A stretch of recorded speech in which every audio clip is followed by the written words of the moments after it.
ये एसडीएम साहब ने क्या करा बोला बहुत पता। सर एसडीएम साहब के खिलाफ़ मेरे खिलाफ़ एप्लीकेशन दे रखी है कि इस ज़मीन पर इस रास्ते में हमने अवैध कब्जा कर रखा है। और आप देख सकते हो सर, इसमें कौन सा अवैध कब्जा है हमारा। इस रास्ता को भी देख सकते हो आप, इधर से भी देख सकते हो रोड तक कौन सा हमारा अवैध कब्जा हो रखा है।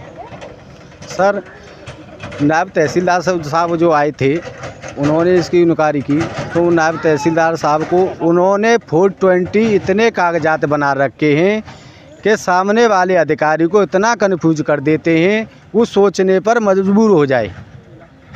सर मैंने नायब तहसीलदार साहब से एक ही रिक्वेस्ट की थी, सर ये ज़मीन इनकी है, इनकी ज़मीन इनकी है, तो मुझे सर इनसे मात्र खसरा और खतौनी मुझे दे दी जाए, जिससे मैं संतुष्ट हो जाऊंगा कि ज़मीन इनकी है।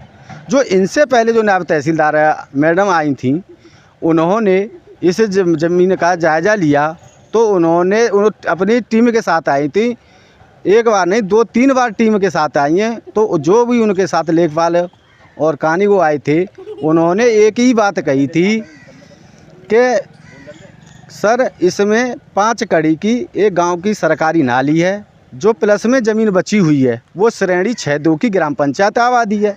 तो सर इनका जो बोरिंग और जो कुआं जो अपना बता रहे हैं तो वो खसरा में दर्ज होगा इनके में, भाई खसरे में दर्ज होगा।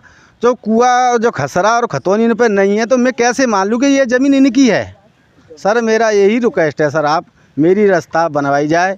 सर मेरे घर पर आकर के धमकी दी जाती है, मेरी बीवी से पूछ सकते हो सर। पुलिस आई थी, ग्राम प्रधान और प्रधान के भाई पुलिस को लेकर के आए थे। जो मैंने पलायन के पोस्टर लगा रखे थे वो ग्राम प्रधान और उनके भाइयों ने पुलिस क्या मेरे घर के बच्चों डर गए, उन बच्चों ने ही निकाल करके पुलिस को दे दिया और पुलिस वाले ले गए। और मेरी घरवाली से कह के गए थे कि तो ये अपने आदमी को समझा ले, नहीं कि किसी दिन ये कहीं पड़ा मिलेगा। सर मैं आपसे ही कहूँगा, सर मेरी जान मानो खतरा है, कैसे भी करके मेरे इस विवाद को ख़त्म कर दिया जाए। मुझे ये भी पता चल जाए कि ज़मीन इनकी है तो मैं लड़ना बंद कर दूँ इनसे, मगर मैं जब तक खसरा खतौनी नहीं देख लूँगा इनकी मैं संतुष्ट नहीं हूँगा।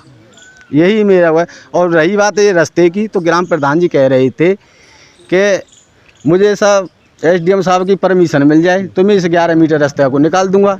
जब ग्राम प्रधान जी ने 200 मीटर ये रास्ता निकाली, ये 200 मीटर खरंजा इंटरलॉकिंग किया है, क्या एसडीएम साहब से परमिशन लेके गए थे? और ये रास्ता नक्शे में भी नहीं है, एक कच्ची रास्ता थी सर। इस रास्ते से हम 50 साल से निकल रहे हैं, बुज्जी बिटौरा भी रखे थे, रास्ता भी निकल रहे थे, सब कुछ अब इसी रास्ते से कर रहे। तो जिन्होंने, जबकि सर ये खेत 81 नंबर है, गाटा संख्या 81 है, इसमें हरजन आबादी 3 गट्ठे अभी बची हुई है। इस हरजन आबादी को बचाते हुए ये बाउंड्री करी, ये इंटरलॉकिंग करी, क्योंकि इसमें कोई आबादी कट न जाए।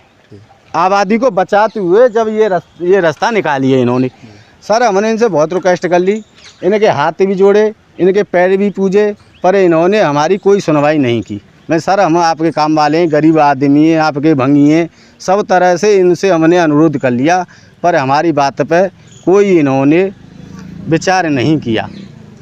सर ये अवैध कब्जा करना चाहते हैं, ये ग्राम पंचायत आबादी है, इसमें जो गांव की जो कुआं है सर, बताते हैं बुजुर्ग लोग, इस कुएं पे पहले पानी पिया करता था पूरा गांव, और शादी विवाह भी इसी कुएं पे होती है, और कोई दूसरा कुआं है ही नहीं गांव में, इसी कुएं पे शादी विवाह होते हैं। इस कुएं को, इस बोरिंग को ये दीवार लगा देंगे, इसकी बाउंड्री कर देंगे, तो ये लोग शादी विवाह के कुएं पे कहाँ जाएंगे ये लोग? तो सर ये सरासर गलत है। इसको अधिकारियों से रिक्वेस्ट करूँगा सर, इस मसले को ज़रा गंभीर रूप से लिया जाए और देखा जाए ये बात सही है या गलत है, और नहीं तो सर हम गांव छोड़ने पर मजबूर हैं। ये हमारे बुजुर्ग आ रहे हैं, हमारे चौधरी साहब हैं, इनसे भी पूछ सकते हो, यहाँ से हम रास्ता निकलते थे कि नहीं निकलते थे, इस गांव से लोग पानी पीते थे कि नहीं पीते थे, ब्याह शादी इस कुएँ पे होती है कि नहीं।